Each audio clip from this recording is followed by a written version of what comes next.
Arlington National Cemetery. Kamala Harris did tweet about this over the weekend. David, I do want to get your take on that. She's tweeted this: "Our veterans, military families, service members should be honored, never disparaged, and treated with nothing less than our highest respect and gratitude." This is obviously in response to the controversy over Trump going to Arlington, his campaign, pushing past a cemetery worker there, record a video of Trump there at Arlington. David, your assessment as to how this was all handled? Yeah, Jim, look, they were invited. This is one where I think the Biden-Harris administration should have been better off just keeping their mouths shut and moving on. You know, many people in America believe that they're responsible for those 13 deaths at Abbey Gate. Many Americans feel that offended, especially the families feel particularly offended that, you know, upon the return of the remains at Dover, you know, you have the famous photograph of Joe Biden looking down at his watch. They never really met with the families. They never reached out to them. Kamala Harris wasn't there in Dover.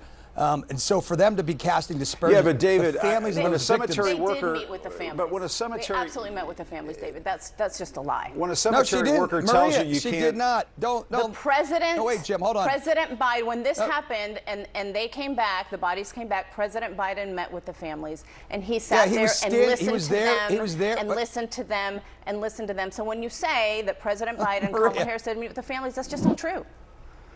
It is true, Maria. Factually, it's true. Look at the ABC's fact check. They noted this morning, ABC screwed it up, so don't you screw it up. Learn from their mistake. Kamala Harris was not present. So why don't you just say, I was mistaken in saying that, David. Kamala Harris was not present. You can say it, I'll wait. President Biden, you were saying that President Biden didn't meet with the families. President Biden met with the families when he was there. When he was there receiving the bodies. Absolutely. But David, absolutely. David, aren't you, listen, aren't you also skirting past the issue? Hold on. Wait a minute, David, aren't you skirting past the issue? The cemetery told the Trump people at the cemetery, and this is Arlington, I have relatives buried there. It is a bright red line. You follow the rules at Arlington, full stop. And when the cemetery worker says you are not to go back into Section 660 and take pictures and do videos and so on, you respect that. Yeah. Why hasn't the campaign done something about this? Why haven't they fired whoever that Trump campaign staffer? Why do they still have a job right now? Jim, because they were invited back by those families. I'm just watching the videos of the families who were there. I'm listening to their words, Jim. You know, we could put up the video of all those different family members who were there that said, we invited Donald Trump. We wanted to record this for posterity. Sure. We wanted this for our families. That's what they're saying, okay, Jim? So right, I'm not talking what about the I'm graves not talking next about to GS-13. But what about the graves next to the grave they were visiting, where they were not giving permission, and Donald Trump is giving a thumbs up sign?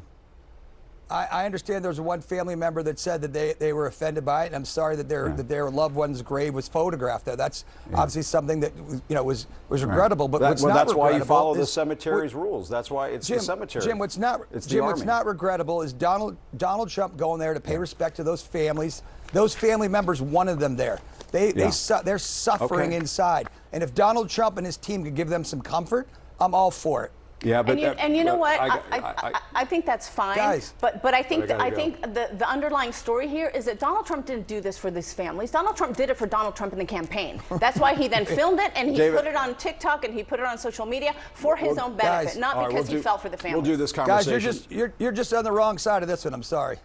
All right. Well, all right, David. Well, appreciate the Donald Trump is on the wrong side of rules, regulations, the law, and that's a problem. You got to follow the rules of Arlington. Maria and David, thanks. We'll be right back. Dead soldiers, Maria.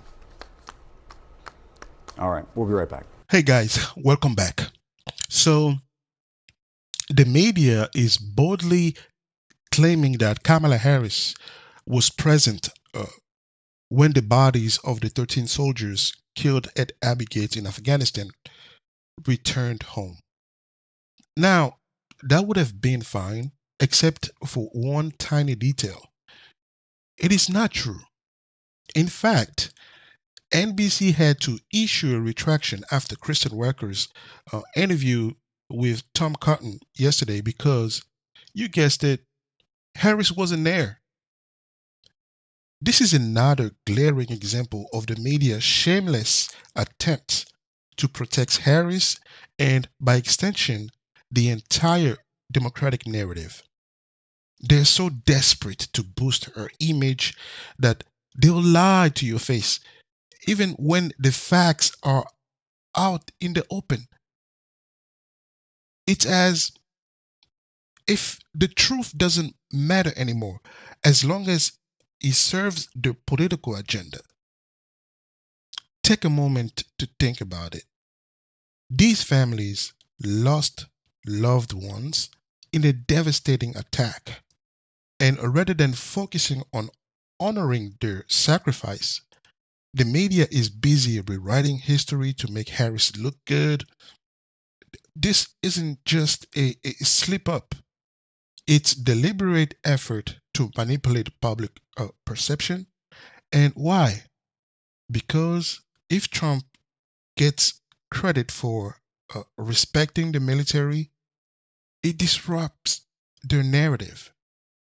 They will do anything to tear him down, even if it means trampling over the truth and disrespecting Gold Star families in the process. So my takeaway are we're living in a time when facts seem to be optional and the media has no qualms about fabricating a story to fit their narrative. It's not just misleading, it's downright disrespectful to the very people they claim to support. The truth shouldn't be a casualty in a battle for political dominance. But unfortunately, that's exactly what's happening here. And that, folks, is a sad and a really sad state of affairs. Let me know what you think in the comment below, and don't forget to like and subscribe for more content. Stay blessed.